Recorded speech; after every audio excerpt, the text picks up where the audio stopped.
其实按我这个思路来说，地支六冲基本也可以说通。具体我就不一一说了，这其中我只说一个辰戌冲，尤其要详细说一下这个戌。戌的本意是金序，是万物尽灭之时的体序。这种体序是基于万物之灭这个大势而言的，相当于我们今天讲的出于人道主义的象征性关怀。所以如果你的课是问某某人的病如何如何，而逢戌的天时或者外应有狗来应，那么一般情况下这就是大凶之兆了。因为戌为灭，这个灭无法逆转和更改。戌对应的生肖是狗，而八经卦中艮为狗，而艮的卦意是止是终，所以民间有一种说法是养狗可以转运，其实就是因为艮为终为止的卦意，为这种说法提供了依据。坏运见狗就要终止了，那显然就代表好运起码平运要来，这不就是转运吗？听到这里你可千万不要冲动的去着急养狗，因为狗的寿命一般都有10到15年，相当于某些术数里说的人的一个大运。养狗必须是出于真心爱狗，否则养了几天或几年后又抛弃它是很残忍的。宠物犬没有自生能力，弃养就相当于杀害。很多小年轻的情侣们喜欢在他们刚坠入爱河时开始养狗，其实绝大多数走不到一起。你的感情，你的财运正好正红，正是如日中天，兴旺发达呢。你养个狗来终止它，还能继续发达下去吗？一般不太可能。我认为这并不是因为狗真的可以把你的好运逆转，而事实是任何人赚钱和走好运都不过只有几年的时间，大多数人一辈子都没有这样的机会。正在赚钱和走好运的你，不管养不养狗，你的好运都会很快没有了，这是一个扎心的事实。可惜很多人只是在赔光所有的本钱后才懂得。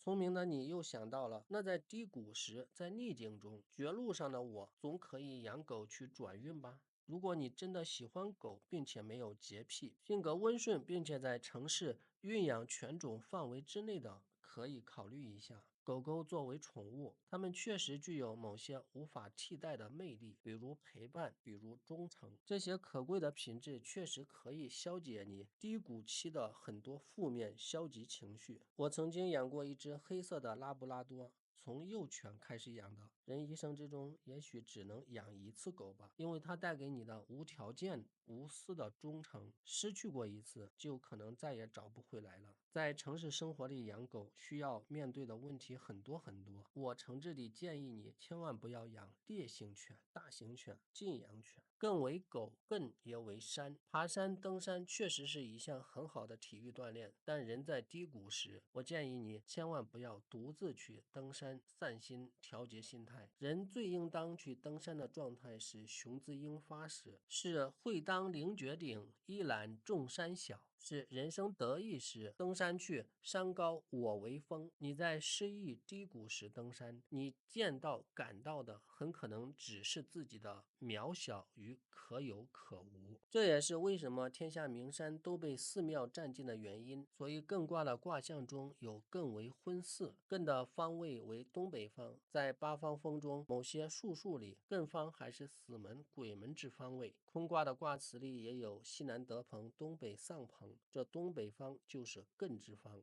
但是艮卦又不是你我能随意躲避的，因为艮为守为止，转运不转运什么的，说到底还是掌握在你我自己的手中啊。这就是我命由我不由天。回到辰戌冲上来，虽然戌为灭为止，而辰的本意是雷震，而万物生疏生长，可见辰时万物的生命力是很顽强很盛的，还有雷震之加持，怎么怕你一只小狗乱叫几声呢？按道理来说确实不用怕，也不必怕，但是中国人有一种可怕的病无药可医，那就是心病。辰为雷为震，而地出乎震，这就是紫气东来，东南有王者之气，有黄旗子盖的渊源所在，所以秦始皇要东巡，这就是去压胜。隋朝建西安城，而东南方造池，也是一种压胜术。地刚秀出来，你就放一只哮天犬过来，这就预示着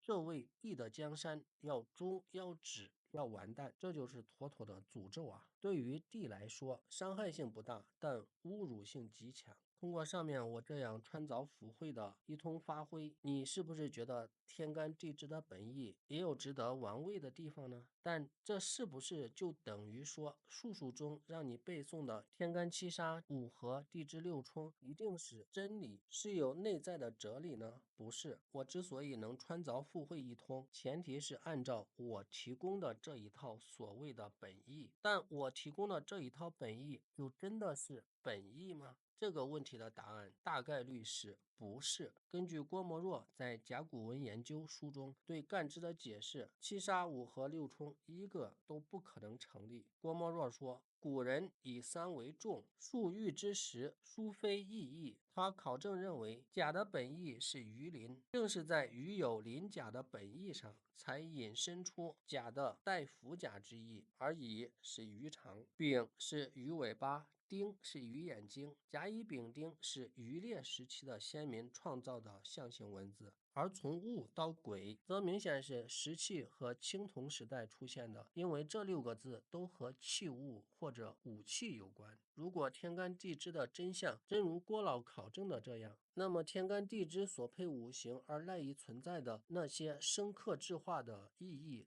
有必要重新审视了。郭老的这种考证，学术界往往把它打入异股的行列，睁一只眼闭一只眼，当作看不见，但似乎还没有人敢或者能站出来把它推翻。郭沫若的这篇释干支原书采用手写稿影印的方式印刷，阅读起来有点费功夫。我会尽量摘录整理其中主要的，并且大家都能懂的内容集结发布，敬请期待。